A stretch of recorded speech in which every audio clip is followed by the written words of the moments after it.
On today's episode of Bears Talk, we welcome in Fox Sports NFC North reporter Carmen Vitali to discuss and review all things Chicago Bears free agency, the number one pick overall, the trade that the Bears made for DJ Moore, all that and more with one of the best NFC North reporters around. Come on back, Bears fans, and let's have some Bears Talk.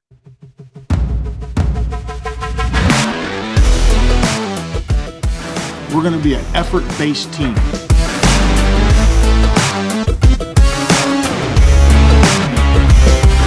Darnell being Darnell.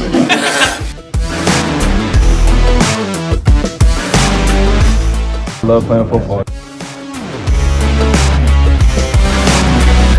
Ready to open this thing up.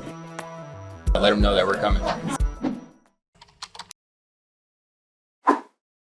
Before I bring Carmen into the show, I have to ask you, Bears fans, all you Bears talkers out there, you know the deal. Make sure you hit that subscribe button, especially now during the free agency frenzy. We're going to have a ton of great content on this channel and over at bearstalk.com. And the best way to stay in the loop and in the know on all things Chicago Bears is to subscribe.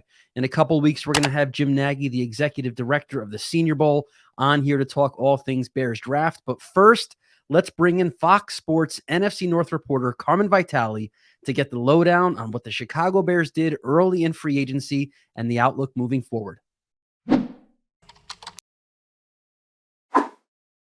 It is my pleasure to welcome in Fox Sports NFC North reporter and a good friend of the show, Carmen Vitali, to Bears Talk. Carmen, first, on behalf of all Bears talkers out there, I have to thank you for taking a few minutes of what I'm sure is a very chaotic and busy time for you, considering there's a certain quarterback in the NFC North that still, at the time of this recording, all this breaking news happens, and I got my eyes glued to tweet deck over here, still hasn't made a decision. So let Bears talkers out there kind of get behind the curtain, what it's like to cover the NFC North during this Aaron Rodgers circus, psychedelic trip, whatever you want to call it.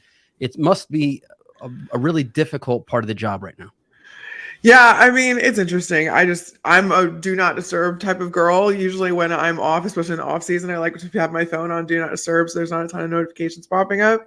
Today, I've taken it off and my eyes are just going straight to the screen every time I see it light up and whatever the notifications are coming in. So as I'm writing about all the moves the Bears are making, the Lions, the Vikings, even as I'm writing, I'm still having to keep an eye on it. So I was really thinking actually last Friday that we were going to get some Rodgers news in the afternoon because of course, and it was actually the Bears that made the splash and traded the number one overall pick at 4:30.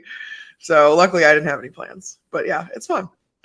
I think hopefully this is a sign of an official changing of the guard where the Bears are actually the team stealing the headlines right now away from what we've become accustomed to with the Green Bay Packers and Aaron Rodgers, who hopefully maybe by the end of tonight or tomorrow will be a member of the AFC East and out of the division. But if we kind of circle back to the Bears, let's start with what happened on day one of the free agency negotiation period. They were a busy team. And I think the Chicago Bears fans were expecting maybe a different approach from Ryan Poles, offensive tackle, maybe a center. And instead, the Bears end up signing two linebackers and a guard, positions that didn't necessarily begin free agency as maybe priorities, but your immediate takeaways, knee-jerk reaction to Tremaine Edmunds, TJ Edwards, and Nate Davis coming in at guard. What's your early takeaways from what Ryan Poles and the Bears have done so far? Yeah, no one's going to get those two confused between Edmunds and Edwards. Yeah, but they're both, it's going to happen all the time. It'll be very interesting, actually, because when the Bears signed TJ Edwards, I was like, oh, okay. We've been talking a lot about the 3-tech that the Bears need up front, and we weren't talking enough about a weak side linebacker that they needed. So I was like, okay, TJ Edwards feels like he could fit the bill there. I know he's kind of traditionally a middle linebacker, but he could fit the bill there. And then they go and sign Tremaine Edmunds later in the day and sign him to an even bigger deal. I think the TJ Edwards deal was quite the value, quite honestly, for the Bears. Now Tremaine Edmunds, I'm going to do it all the time. One for one, we each did it once. signs this massive deal, but at the same time, if you look at it through the lens of the fact that Ryan Poles traded away Roquan Smith and a guy that got a max contract, a 5-year, $100 million deal, and then now gets a player that's younger than Roquan that was a little bit cheaper than Roquan, and you got draft capital out of that whole thing too. I'm not used to this, Brian. I'm not used to the Bears making really, really smart, very anticipatory decisions.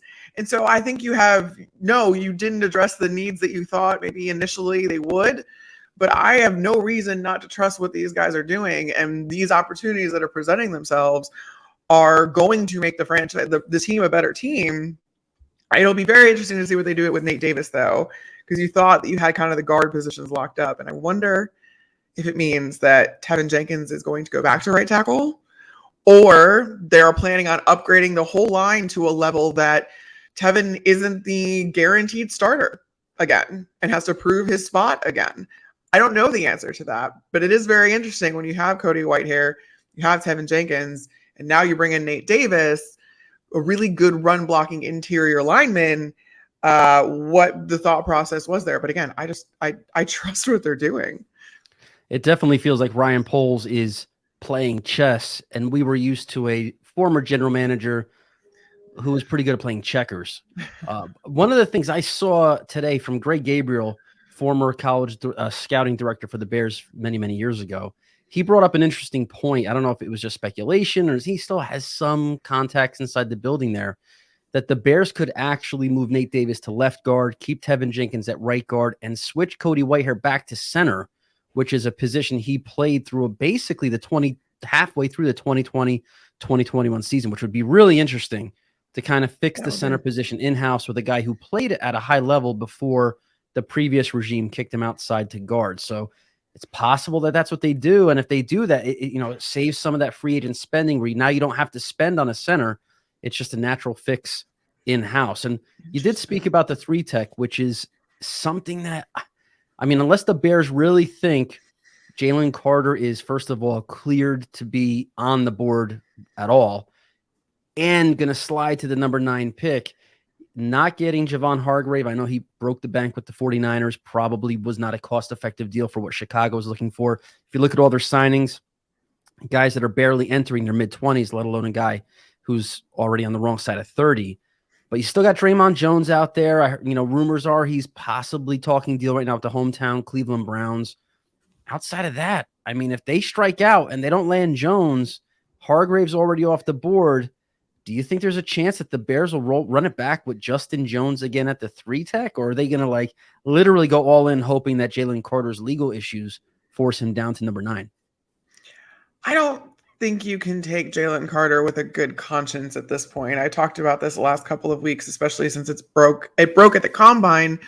The Bears have stressed character, integrity, men, really good men in the locker room. That's something that's been very important to Ryan Poles, and they've operated as such up until this point.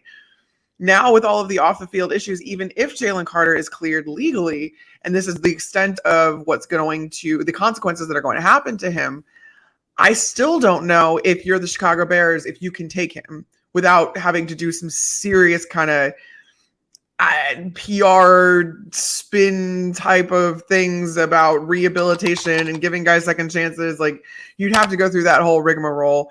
And if you are serious about taking high character, high integrity guys, you cannot be swayed by Jalen Carter's talent. That being said, he has a ton of talent, and I don't foresee him even being there at 9. The Bears might not be able to take him at this point. That's not going to preclude another team from doing so. So it's going to be very interesting to see if they address that need in free agency, or maybe they do try and draft another guy. It's interesting because it's like Jalen Carter, defensive tackle, and then there's a huge drop off before when you start talking about the next tier of interior D linemen in this draft class. I don't know the answer to that. Again, I'm deferring to the fact that they seem to have some things up their sleeve. Not to mention, just because a guy isn't a free agent doesn't mean he's not available. So there's always some chess to be made to be done. That was a really bad way to put it, but there's moves still on the board for Ryan Poles. Probably moves we don't even know yet, but I know that has to be addressed very quickly because that is a crucial position of this Eberflus's defenses of the Tampa 2, making sure that you get a guy up front on the interior who can still rush the passer and is very athletic, all of those things. So I don't know. Yeah, Maybe Eberflus said that that position is the engine that makes his defense go, right? And yeah, perhaps inside the building, they have a higher grade on Justin Jones than the media, maybe the they do. masses, the analysts. Because if you look at their first couple of moves in free agency, it almost appears like their bigger concern was the second level of the defense and its poor performance last year impacting the run game and coverage and other aspects of Eberflus's scheme. So perhaps, maybe Eberflus thinks that that's the fixing the second level, and then Justin Jones and the rest of the Bears defensive line, they're going to get better in the draft. They're going to add some of these guys in the second round, especially who will become day one starters for the Bears, if not like opening snap starter. There'll be key rotational pieces that they grab in the second round, which probably will be defensive line heavy if they don't make a push over the next couple of days for some of these guys that are still left on the free agent board. Speaking of guys still left on the free agent board, at the time of us recording this, Carm, you have Caleb McGarry at right tackle. You have Orlando Brown Jr., who is traditionally a left tackle over the last couple of years, but started his career as a right tackle. Do you think the Chicago Bears have another big check that they're going to write to one of these offensive tackles? Because as it stands right now, it's Larry Borum, Riley Reif, or best player available at number 9, which could be Paris Johnson, could be Peter Skoronski or Broderick Jones, one of these young, promising offensive tackle prospects. But do you really want – you just invested in DJ Moore. You have Chase Claypool. You have an offense that looks like it's ready to start humming. Do you want a rookie right tackle who could go through a lot of growing pains early in his career blocking for Justin Fields? I would have loved to have seen an offensive tackle as one of the first signings right out the gate for the Bears on Monday. They didn't do it. Do you think they're playing the long game here with a McGarry or an Orlando Brown? What's your gut instinct telling you? Well, I think we're going to find out exactly what everybody thinks about Orlando Brown through Ryan Poles' decision whether or not to sign him.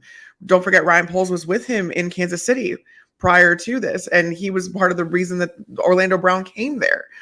So if he brings him to the Bears, then you know that he's worth it.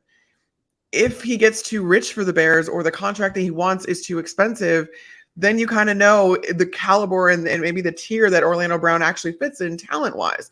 What he's going to command could be completely different because he is just coming off of a Super Bowl win in which the line allowed 0 sacks. His price is at an all-time high right now. So I think it's very interesting that you haven't seen that happen yet. And I don't know if you will, because I don't know that Ryan Poles is willing to overpay for someone like Orlando Brown, who does have some shortcomings when it comes especially to run block. He's a better pass blocker than he is a run blocker. And you're also, I think, going to see kind of where the Bears' priorities lie for their line. Are you looking to be really, really solid in the run game because you know that, especially if you hang on to David Montgomery, you have David Montgomery, Khalil Herbert, you have Justin Fields and his legs that can factor into the run scheme. But you also had a really big issue with allowing him enough time in the pocket to get through all of his progressions last season. So now you just kind of got to figure out where your priorities lie and what you already have and can build upon. I really like the idea actually of getting a young tackle, have him compete with Braxton Jones. Braxton Jones took a huge step forward throughout the season. I think with a true NFL offseason, he's going to put on more weight, strength, whether that comes in actual weight or strength in particular. He talked about that last year, about how he knows he needs to get stronger. He's not used to going up against NFL caliber guys coming from Southern Utah. So I want to give him still a chance. And I think ideally you would get a veteran in there that he could learn from. But at the same time, I really like the idea of having a guy that Fields can grow with, that can learn Fields. And while you have other veterans now along the line, because now you do have Nate Davis, if Cody Whitehair does slot in at center, that would be a very interesting thing, especially because the center market wasn't super good this year when in free agency. And I really love the idea of having a veteran guy up there to help Justin Fields. Tevin Jenkins, if he stays at right guard, that's been his spot now. So I feel like you can afford to have some variance on the edges of the offensive line, the outside of the offensive line, as long as you invest a really high, if you were going to pick him in the draft, invest a really high pick. And I would love to see Peter Skoronski selfishly, because I went to Northwestern and I think he's great. And I think the biggest reason that Peter Skoronski is a little bit underrated is because that Northwestern line didn't really do a whole lot to help him. And one guy can't protect a quarterback. So, but if you look at Peter Skoronski, especially compared to his teammates, even, you can see that he knows what he's doing. So that's a long-winded way to say that I just want them to draft Peter Skoronski. Hey, look, I don't think Bears fans will complain about Peter Skoronski being a first-round pick as long as those arms can hold up on the edge, which, I don't know, I'm not a big believer in, a quarter, an eighth of an inch of an arm length making the difference between being a guy who could play tackle or not. We saw the same, concerns with another Northwestern guy, Rashawn Slater, and he became one of the best offensive tackles almost immediately when he came into the league. I do think, though, Carm, there's a chance offensive tackle could still be on the wish list for polls, because ESPN's Diana Rossini said early on Friday that the Bears were actually in contract talks with Mike McGlinchey until the Broncos obviously blew him away with some crazy offer. If that is true, we take Diana at her word that she's got the sources connected to that negotiation. If there was, in fact, contract talks with McGlinchey, that tells me that the Bears are in the right tackle market. McGlinchey's gone. Juwan Taylor got a huge contract. And I think you're right. If Ryan Poles doesn't sign Orlando Brown, that should be a huge red flag for any team considering him as a big ticket free agent over the next couple of days. Caleb McGarry's a guy. I don't know. He could be on the wish list, but the prices have been crazy for these guys. It might just be where Ryan Poles is going to let the market kind of settle down, let these guys ask for a little more than they're going to get, and then swoop back in, because the Bears still have a lot of money that they can spend. Before I let you go, Carm, I have to ask you about the trade. The Bears started this weekend with the number 1 overall pick. They traded it away. They got a bounty of draft picks. They end up with DJ Moore, who, by the way, part of why I'm nervous about that right tackle being a rookie is because I don't want to have a season where Justin Fields doesn't have enough time to hit DJ Moore down the field, right? So selfishly, while I hope you get your Northwestern wish, I hope that comes true, I just want to make sure it's a guy that can actually give Justin Fields the time he needs to take advantage of DJ Moore, who, Carm, what do you think the ripple effect will be on the Bears offense, getting a guy like him, who a lot of people are comparing to the impact that Stephon Diggs had on Josh Allen when he came to Buffalo, what A.J. Brown had on Jalen Hurts when he came to Philadelphia last season? Is it reasonable to think that DJ Moore can have that same effect on Justin Fields? And just overall, you have a long history of covering the draft. You've been around the league for a very long time. Your grade for the trade. What do you think? Did the Bears get enough? Did they get absolutely enriched? Fair value? Where do you stand on all that?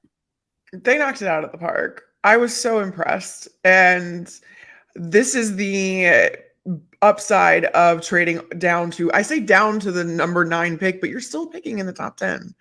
That's not and especially if we see 4 quarterbacks go in the top 5, which is what we have actually in our latest mock draft that's showing up on Fox Sports tomorrow. Shameless plug. You're not going to have that many non-quarterbacks that are going prior to the Bears still picking. So you're going to get an immediate impact player no matter who you end up, and you're going to have a ton of choice. That being said, you landed your wide receiver 1. You're adding from the top down now. You have all of the depth and you have the pieces that you kind of built up this last season. Now you're adding to the top. You're adding the starters, and DJ Moore has been itching to be a number 1 wide receiver. And I just feel like if Chase Claypool and Justin Fields are already working out down in Miami, you add DJ Moore in there, who is renewed and just super motivated to, now that he's finally getting his chance to be that true number 1 on a team that is ascending, is on, I think Carolina was a lot further off. But to place this wide receiver core in his hands is going to be huge for him. And I think he can have that exact same impact that Stephon Diggs had. And especially if you look at the fact that this is Justin Fields' 3rd year in the league, that's when a lot of these quarterbacks have made jumps, including Josh Allen, including Jalen Hurts, including these guys where the pieces were a little bit slower to come, but now he's ready and completely used to the speed of the NFL game. He's in a system that is being tailored to him and his weapons. He's going to have so much choice, especially if he still has a run game to lean on. He has his legs to lean on. I anticipate there being even more chemistry between him and Cole Kmet at tight end. It seems to be a very well-rounded offense now, as long as you can get that line solidified. That's going to give him enough time. But DJ Moore is just going to take the top off of defenses, and I can't wait, because then you got Darnell Mooney, you got Chase Claypool. Even if they do something crazy like get Jackson Smith and Jigba with that first pick that they have at number 9, I'm not going to hate that, because that's going to make defenses have to make some really tough decisions when it comes to the Chicago Bears, and that is not something we've been able to say in my lifetime, pretty much. It's so true, Carmen. You know, it's one thing you can kind of already pick up on with Ryan Poles in terms of like looking for the breadcrumbs, trying to figure him out. This is really his first true offseason as general manager. Last year was more about tearing down.